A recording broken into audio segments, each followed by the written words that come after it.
RedisBloom filters let you answer the question, have I seen this before? For millions of items using almost no memory. Let's see how they work and how to use them safely. A Bloom filter trades a small chance of false positives for enormous memory savings. It can never tell you an item is absent when it is actually present, but it might occasionally say an item exists when it does not. Internally, a Bloom filter is a bit array. When you add an item, several hash functions each flip a bit to 1.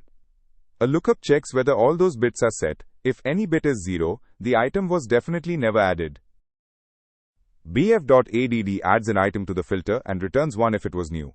BF.EXISTS returns 1 if the item is probably present, or 0 if it is definitely absent.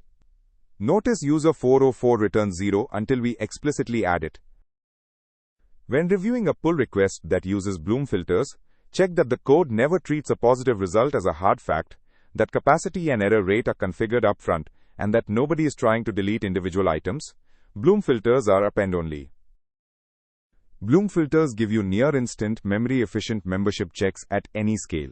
Just remember, a positive result is a probability, not a promise, and you can never remove a single item once added.